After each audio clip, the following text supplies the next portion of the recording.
Rabbi shrah li sadri wa yassir li amri wahlul 'uqdatam min lisani yafqahu qawli.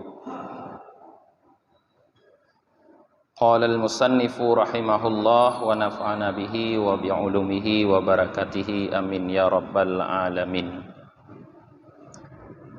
Jamaah maghrib yang dirahmati oleh Allah Subhanahu wa taala. Malam ini kajian kita masih tentang amar ma'ruf nahi mungkar.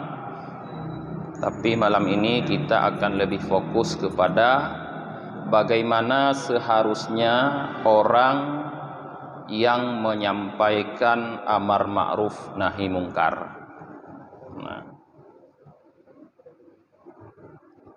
Qala al-faqih Abu Lais radhiyallahu ta'ala an. Al-Faqih Abu Laisi, semoga Allah ridha untuk beliau, berkata, "Falladhi ya'muru bil ma'rufi yahtaju ila khamsati asya'." Orang-orang yang menyeru dengan yang ma'ruf membutuhkan kepada 5 perkara. Artinya, kita sudah mengetahui bahwa kita punya kewajiban untuk menyampaikan amar ma'ruf nahi mungkar. Karena dengan sifat itulah kita diangkat oleh Allah menjadi umat yang terbaik, melebihi umat-umat Nabi yang lain sebelum Nabi Muhammad. Tapi seseorang yang menyampaikan amar ma'ruf nahi mungkar tanpa metode yang baik, tanpa teknik atau cara yang baik, mungkin akan bisa menimbulkan kemungkaran yang lebih besar dari kemungkaran yang sebenarnya ingin dirubah.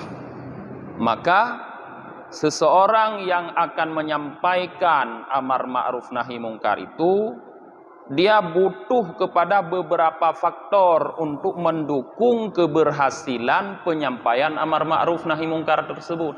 Nah, inilah yang disebut oleh Faqih Abu Lais bahwa ada 5 faktor, 5 macam yang sangat dibutuhkan oleh orang yang menyampaikan amar ma'ruf nahi mungkar. Nah, yang pertama apa? Awaluha al-ilmu. Yang pertama yang paling dibutuhkan oleh orang yang menyampaikan amar ma'ruf nahi mungkar adalah ilmu, pengetahuan, pemahaman.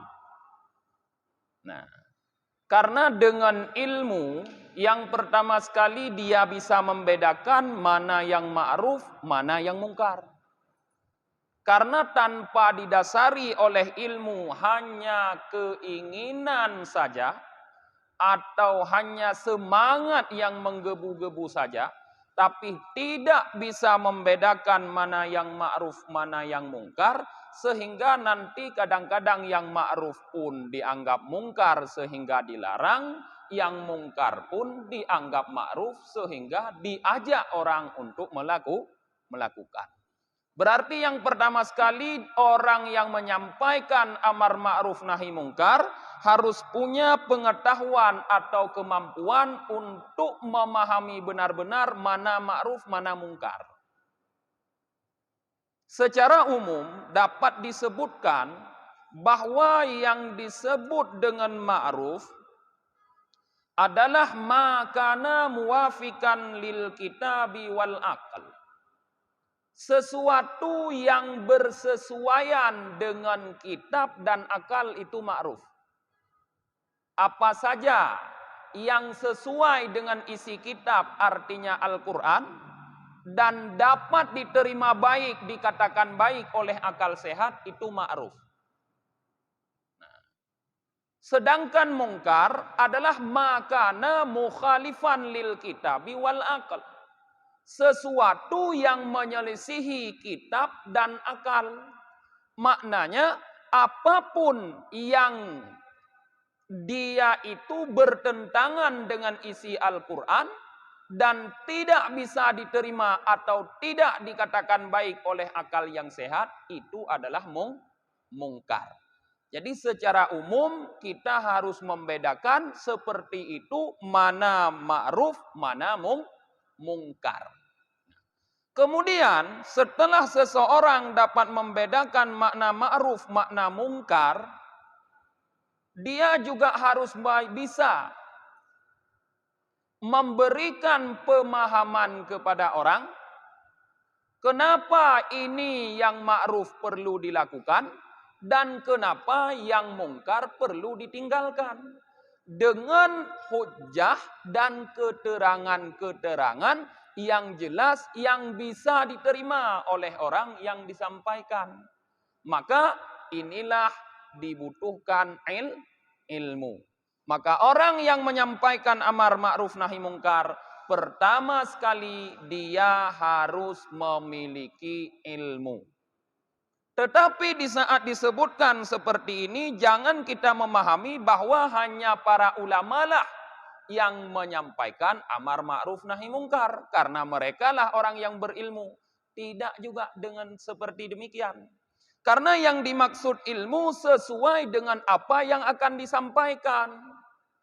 Jadi tidak harus memahami semua dulu, baru menyampaikan. Jadi apa yang akan kita sampaikan, kita harus benar-benar paham dulu terhadap hal tersebut. Misal, kita ingin melarang orang berjudi. Jadi kita yang melarang harus punya pemahaman bahwa judi itu dilarang. Karena kita sudah membaca Al-Quran, ada dalilnya Allah berfirman, yaitu melarang judi.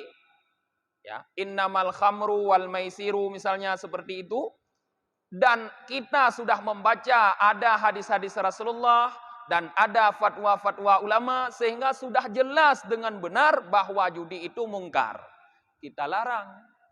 Kita tegah orang menyampaikannya, lalu kita sampaikan pengetahuan kenapa judi itu dilarang dan apa efek dari perjudian. Itu yang dimaksud dengan ilmu tadi. Jadi tidak membutuhkan menguasai semua ilmu. Yang penting kita dapat membuat orang mengerti kenapa itu dilarang. Li'annal jahila la yahsunul amra bil ma'ruf. Karena orang yang bodoh tidak memperbaiki dia amra bil ma'ruf. Dia tidak dapat memperbaiki amar ma'ruf, orang yang bodoh. Sebalik seperti yang kita ceritakan tadi, orang yang tidak punya pengetahuan terhadap sesuatu yang dilarang, dia tidak bisa memperbaiki. Kenapa? Karena dia tidak bisa menyampaikan kenapa itu dilarang dan apa efek dari hal yang dilarang tersebut. Sehingga orang tidak menerima. Wasani ayyak sudah bihi wajhallahi ta'ala wa'izzazaddin. Yang kedua, yang dibutuhkan oleh orang yang menyampaikan amar ma'ruf, yaitu kasad.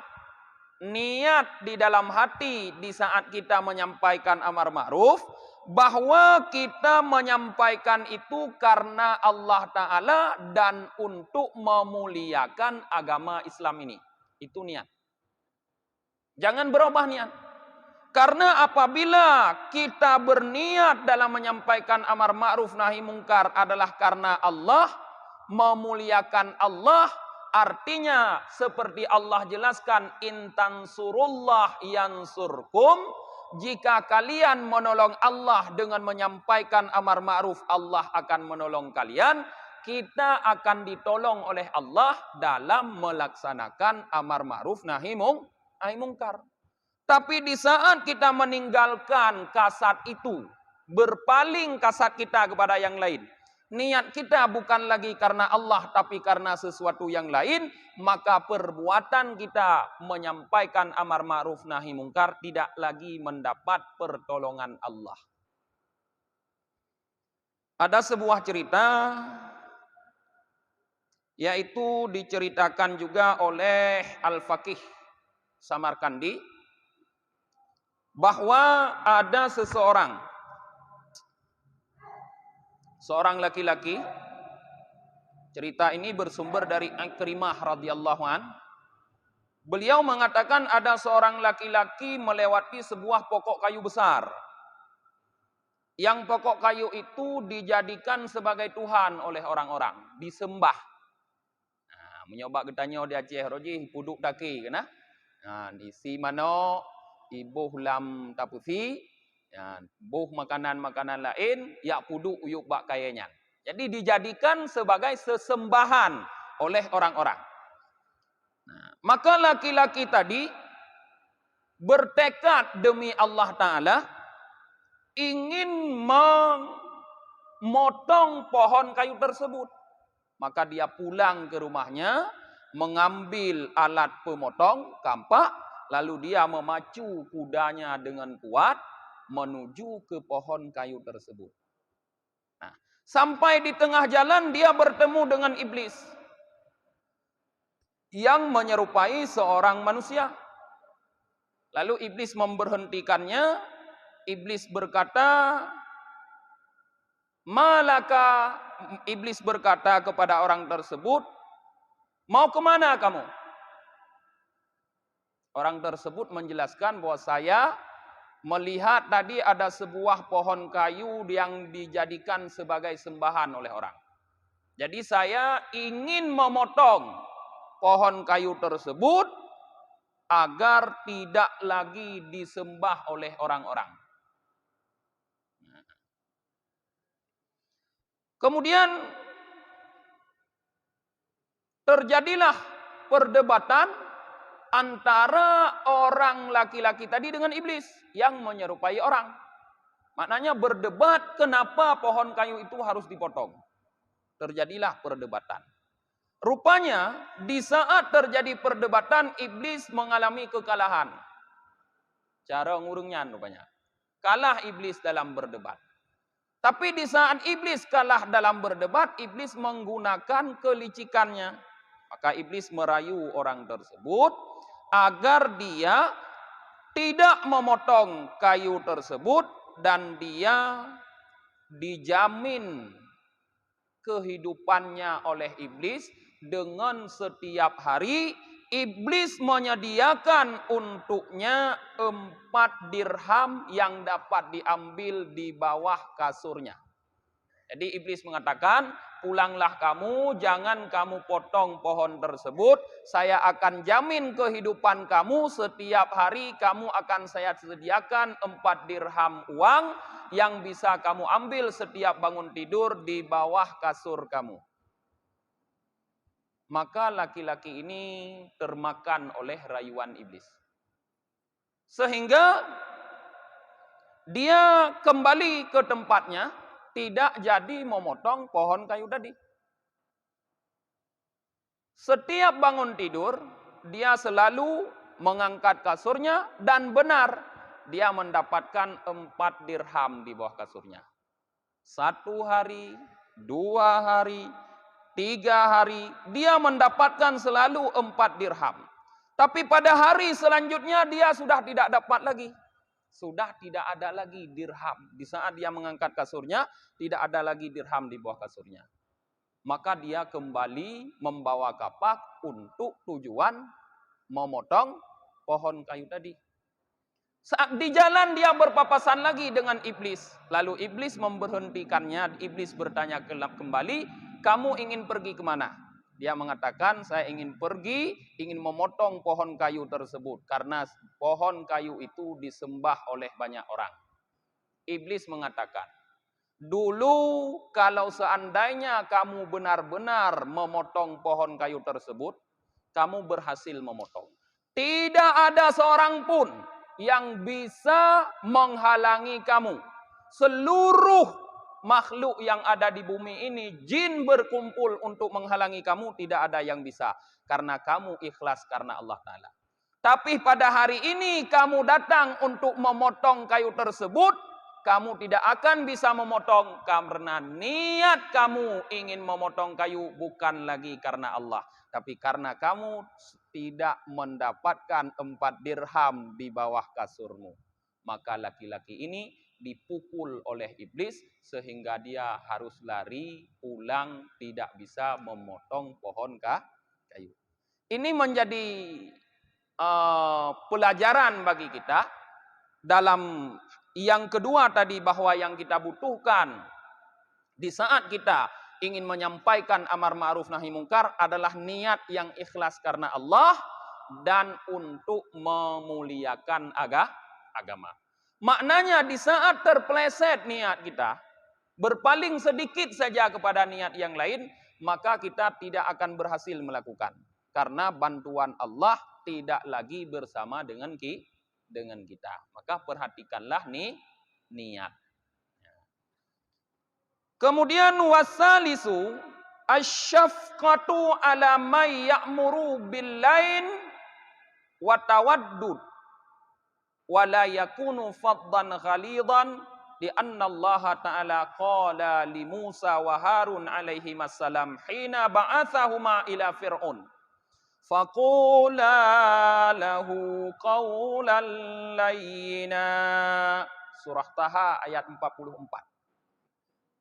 Yang ketiga yaitu seorang yang menyampaikan amar ma'ruf nahi mungkar ini harus punya rasa syafqah, rasa belas kasih, rasa peduli, rasa simpati terhadap siapa? Ala may ya'mur, terhadap orang yang dia ajak untuk melakukan kebaikan.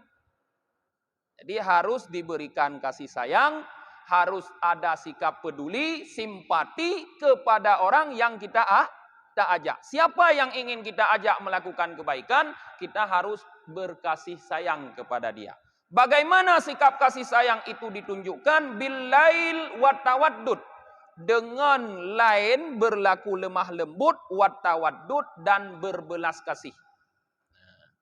Wala yakunu faddan ghalidan, dan jangan sampai orang yang mengajak kepada ma'ruf itu bersikap faddan, yaitu dengan kata-kata yang kasar, ghalidan lagi berkeras hati. Jangan.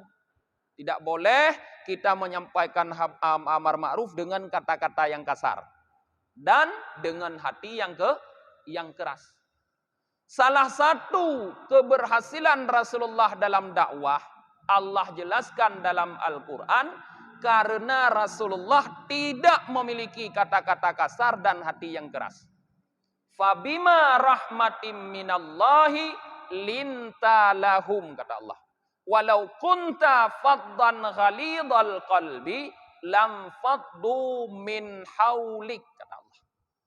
Dengan karena rahmat Allah, engkau wahai Muhammad berlaku lemah lembut kepada mereka. Lintalahum, berlaku lemah lembut kepada mereka. Walau kunta, seandainya engkau faddan ghalidhal qalbi, berlaku keras, kasar dan keras hati terhadap mereka, lam faddu min haulik, sungguh mereka akan lari dari sekitarmu. Maknanya kalau kita menyampaikan amar ma'ruf nahi mungkar dengan cara yang kasar dan hati yang keras, orang akan menjauh dari kita, bukan malah mendekat. Kalau orang menjauh, maka kita tidak akan punya kesempatan untuk menyampaikan. Karena tidak ada orang yang mau duduk berbicara dengan kita. Maka orang yang menyampaikan amar ma'ruf nahi mungkar tidak boleh menggunakan kata-kata yang kasar dan hati yang keras. Karena Allah juga memerintahkan, mengatakan kepada Nabi Musa dan Nabi Harun, di saat Allah mengutus Musa dan Harun kepada Fir'aun, apa kata Allah? Faqula lahu qawlan layyina. Maka kalian berdua katakan kepada Fir'aun dengan perkataan layyina, yang lemah lembut. Nah, urang yang paling buruk daripada Fir'aun? Ana. Tidak ada orang yang paling jahat daripada Fir'aun. Sehingga di akhirat nanti orang yang paling keras adabnya pada neraka tingkatan paling bawah yaitu neraka hawiyah adalah Fir'aun wa alihi. Fir'aun dan para pengikutnya. Ini menunjukkan Fir'aun orang yang paling jahat. Tapi sejahat-jahat Fir'aun tidak Allah perintahkan Musa untuk berlaku kasar kepada Fir'aun. Kiban getanya menganggap orang lain jahat sehingga harus berlaku kasar kepada orangnya. Ini yang harus menjadi pelajaran bagi kita yang sering menyampaikan amar ma'ruf.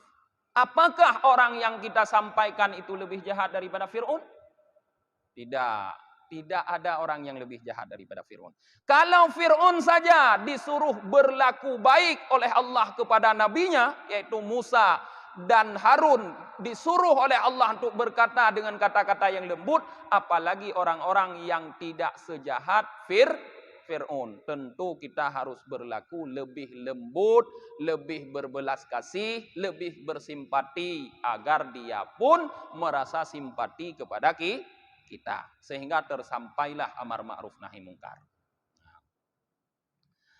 Yang keempat, warabi'u ayyakuna sabburan halima. Orang yang menyampaikan amar ma'ruf nahi mungkar itu hendaknya dia adalah orang yang memiliki sifat sangat penyabar, haliman, lagi yang memiliki hati yang sangat lembut. Jadi orang yang pegah amar ma'rufnya harus orang yang sangat penyabar. Kenapa? Karena menyampaikan amar ma'ruf resikonya banyak. Resikonya besar. Kalau kita tidak sanggup sabar, maka dengan menyampaikan amar ma'ruf itu akan menjerumus kita sendiri kepada kedurhakaan kepada Allah. Kepada perbuatan maksiat kepada Allah. Paling kurang kita akan marah. Marah padahal dilarang oleh Rasulullah. Rasulullah mengatakan, la taghdab, la taghdab, la taghdab. Jangan kamu marah. Diulangi 3 kali oleh Rasulullah. Jangan kamu marah. Jangan kamu marah. Jadi orang yang tidak sabar pasti akan marah. Marah membuat kita berdosa. Mengajak orang kepada kebaikan, sedangkan kita sendiri terjerumus kepada dosa. Maka getanya harus memiliki sikap yang sangat sabar apabila menyampaikan amar ma'ruf nahi mungkar. Dan haliman, yaitu hati kita harus lembut. Tidak boleh kasar seperti tadi. Lianna Allah Ta'ala qala fi qissati Luqman alaihi salam. Karena Allah sendiri pernah berkata di dalam meriwayatkan kisah Luqman alaihi salam. Apa kata Allah? Wa'mur bil ma'rufi wanha 'anil munkari wasbir 'ala ma asabak. Surah Luqman ayat 17. Wa'mur bil ma'ruf kata Allah. Hendaknya perintahlah kepada yang ma'ruf, wanha 'anil munkar, dan laranglah daripada kemungkaran. Wasbir, tetapi tetaplah bersabar ala ma asabak, terhadap apa yang menimpa kamu. Bermakna setiap kita menyampaikan amar ma'ruf nahi mungkar pasti ada yang akan menimpa kita. Baik kata-kata kasar dari orang yang kita ajak itu, ataupun perbuatan kasar, bahkan perbuatan yang sangat menyakiti. Nah, perbuatan itu tidak boleh kita lawan, tapi harus kita terima dengan sikap sabar. Kemudian yang terakhir, yang kelima yang dibutuhkan oleh orang yang menyampaikan amar ma'ruf nahi mungkar, wal khamisu ayyakuna amilan bima ya'muru bihi.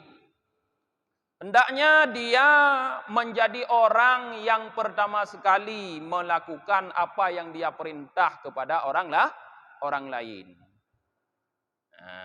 Hendaknya dia menjadi orang yang beramal dengan apa yang dia perintah kepada orang lain, likaila yu'ayyaru bihi, supaya dia tidak dicela, tidak dicaci oleh orang lain dengan sebab dia sendiri tidak melakukan.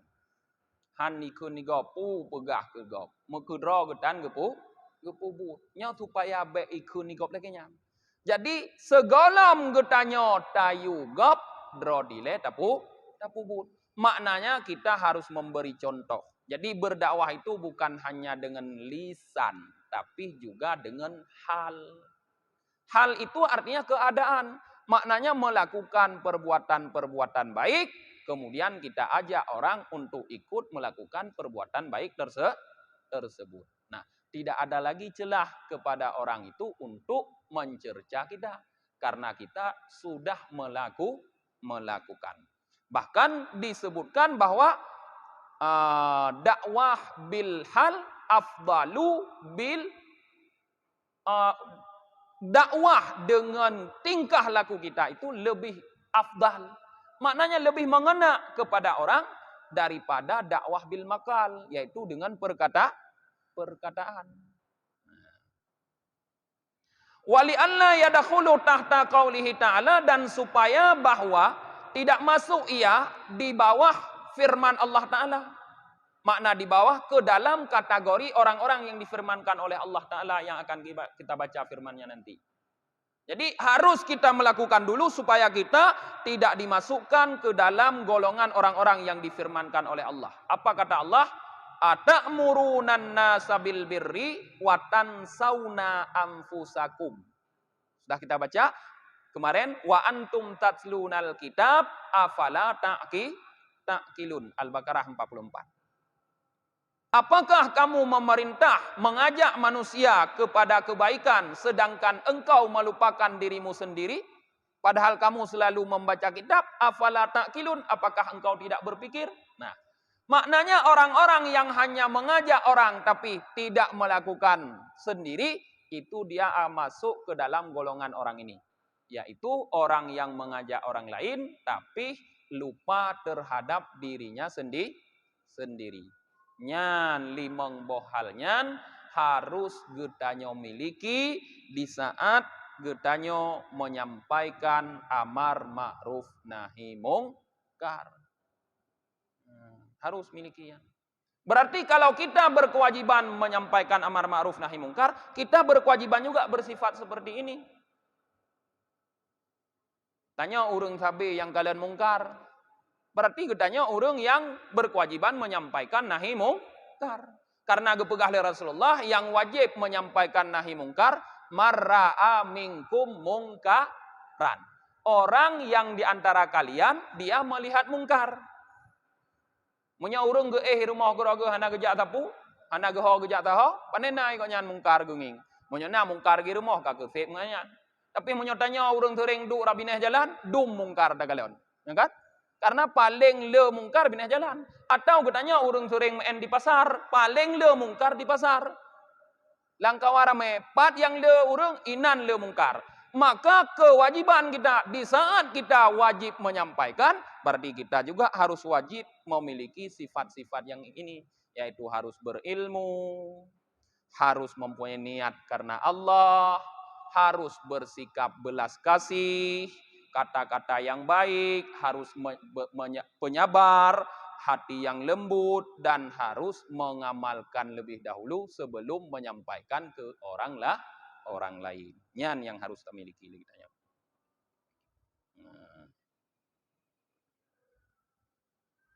Kemudian para jamaah yang dirahmati oleh Allah, menyampaikan amar ma'ruf nahi mungkar pun memiliki teknis yang lain selain tadi, yaitu disebutkan wayam bagi lil amiri bil ma'ruf ayyamura fis sirri in istata'a dzalika liyakuna ablagha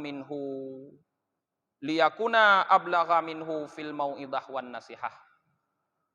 Sepantasnya orang yang menyampaikan amar ma'ruf nahi mungkar itu menyampaikannya fisirri, dalam keadaan orang yang dituju itu sedang sendiri. Nah, ini istata'a dzalika, jika dia mampu melakukan demikian. Kenapa? Karena menyampaikan amar ma'ruf nahi mungkar di saat orang yang kita tuju itu sedang dalam keadaan sendiri, itu akan lebih mengena untuk menerima nasihat dan mau'idah dari kita. Dia tidak merasa kita permalukan. Nah, jadi baik langkah ramai tegur kau. Munyo tak kira tak kalian nyo salah. Tak preh hentu patju tak pegah apa. Tahu ban tak kalian nyo salah. Tak pegah punya hai. Tu lu nyo tak je kopi dia bagi dia tak je. Je kan. Nah, tak je kopi. Tak je kopi sabah meja dua tak pegah tu. Kang menolong kalian muno yang tapi baik bengeh nu na pulung pegah nu muno yang muno nyan mengena ulang kali tapi kopi narugo nya 2 ribu per ribu kopi sagai tapi kita bisa menyampaikan nahi mungkar baik tanya pegah nahi mungkar sagai peng baik abihnya hanjut hi iman cara tersampaikan amar ma'ruf nahi mungkar ada abih peng per ribu 5 ribu hana pupu nyan urang han bengeh nyan cara ji. Jadi jangan di depan orang banyak. Qala Abu Darda radhiyallahu an, Abu Darda semoga Allah ridha kepada beliau berkata, "Man wa'adha akhahu fil alaniyah faqad syanahu." Siapa saja yang menasehati kawannya, saudaranya di dalam khalayak ramai, faqad syanahu, maka sungguh dia telah mempermalukan kawannya tersebut. Nah, sebalik dia menok ni. Menyolam kawan ramai dan nasihat, tahoi pulam dengan kata-kata yang kasar menok, nyan sama dengan kita membuat dia malu, mempermalu. Nyo menyokat tapu male, jangankan orang dewasa meanek mit bengeh je. Nyokat tapu male. Anek mit bengeh. Ibadah jino ipreh te duha. Ikun nepreh ke te duha, upinah tungkan, utarik tungkan ni kan. Artinya dia akan mencari di mana nanti waktu dia bisa mengalahkan kita atau untuk menyerang kita karena dia merasa kita permalukan. Maka dilarang sangat para jamaah menyampaikan ma'ruf ini, melarang kemungkaran di khalayak ramai kepada seseorang. Beda dengan tak pegah secara umum. Hana menyerang pribadi satu orang. Nyan bahaya. Berbahaya kepada kita sendiri. Nya hana kebantu oleh Allah karena salah metode.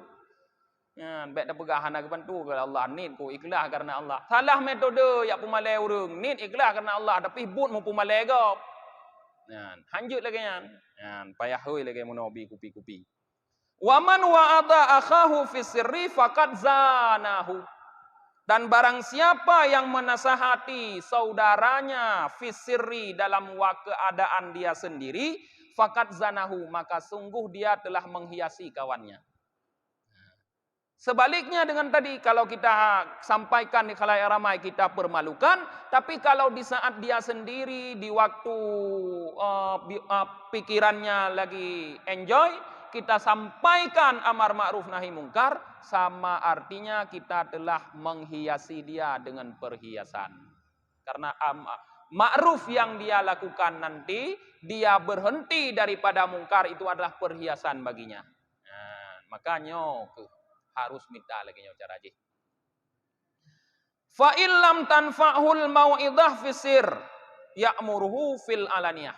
Tapi kadang-kadang ada orang nasid urung menyota pegah laganya han mempan.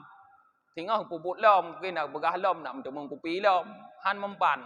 Di saat itu baru kita boleh mengalihkan, meningkatkan, sampaikan dalam khalayak ramai.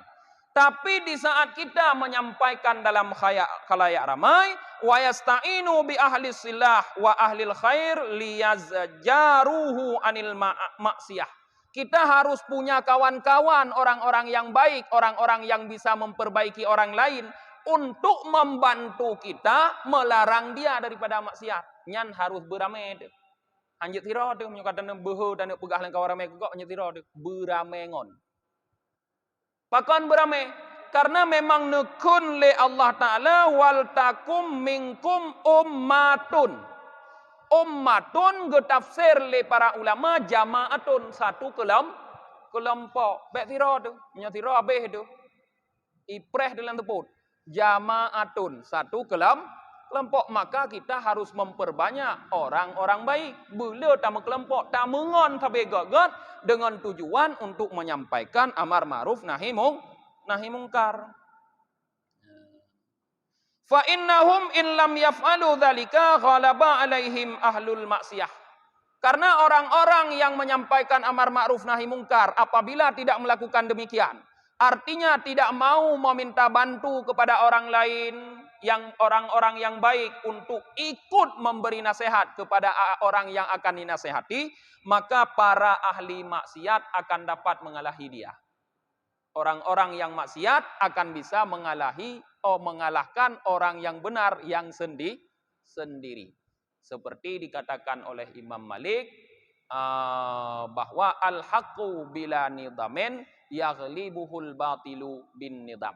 Kebenaran tanpa terorganisir akan dapat dikalahkan oleh kebatilan yang terorganisir. Nah, maka telengian berarti butuh kita kepada organisasi. Tapi organisasi yang benar karena Allah Ta'ala. Baik organisasi pun pudong organisasi amar ma'ruf nahi mungkar. Tujuan ujung-ujung kana jut ku caleg partai politik. Nyol ka salah ni bagaimana? Kon lillahi ta'ala. Terus apa gelap? Oh, minit dia. Apabila kita sudah mampu dikalahkan oleh ahli maksiat, kata lo katanya orang maksiat, karena orang maksiat terorganisir, nyawa mekat sampai kemandum terorganisir kan, nah jaringan ni, itanya siro tu, jangan kantanya polisi dalo, ya kan, punya siro, nyan maka hana boleh tanya untuk pegah. Kai geruda ada. Panai tajuk pegah lah. Ka tengok ka aku dak imro dak tajuk pegah tak boleh. Karena limau tanya. Maka dikala keadaan sudah seperti itu, kita sudah diam tidak berani lagi menyampaikan amar ma'ruf nahi mungkar, fayatihimul adabu fayuhlikuhum jami'ah. Maka mereka akan didatangi oleh adab, maka adab tersebut akan membuat semua mereka binasa. Ujung jih genan. Munyoka taim hanali tapegah amar ma'ruf nahi mungkar, datanglah azab dari Allah yang membuat kita binasa semua. Mandum binasa ada. Anak bingat Allah. Karena orang yang diam dari mungkar adalah juga pelaku mungkar. Geimdra ke, anak puput mana begah sapu juga merupakan kemungkaran. Karena Allah cela keadaan seperti itu. Dalam ayat Allah nekun oleh Allah Ta'ala dalam ayat. Tapi nya berhubungan dengan Bani Israel. Menyatakan asbabul nuzul daripada ayatnya. Gekun Allah kanu la yatanahawna am munkarin fa'aluh. Labi'sa ma kanu yaf'alun. Mereka kata Allah tidak mau saling larang-melarang terhadap perbuatan mungkar yang mereka lakukan. Labi'sa ma kanu yaf'alun, sungguh alangkah jeleknya, buruknya apa yang mereka kerjakan kata Allah. Jadi Allah gecela urang-urang yang ka imra hanale melarang daripada kemungkaran dengan kata Allah labi'sa ma kanu yaf'alun. Diam itu adalah perbuatan yang paling jelek dekun le Allah. Maka urang-urang yang god harus musapat, buat kekuatan sabi god, hana mucih guna organisasi badan hukum nyojih gede, pokok jih busaling tolong menolong, ta'awanu alal birri wat taqwa, wala ta'awanu alal itsmi wal udwan. Kuatkan barisan, sampaikanlah amar ma'ruf nahi mungkar. No mentang pengajian katanya. Tutup dengan baca doa akhir majlis. Subhanakallahumma wa bihamdika wa nasyhadu an la ilaha illa anta wa nastaghfiruka wa natubu ilaik. Subhana rabbika rabbil izzati amma yasifun wassalamun alal mursalin walhamdulillahi rabbil alamin.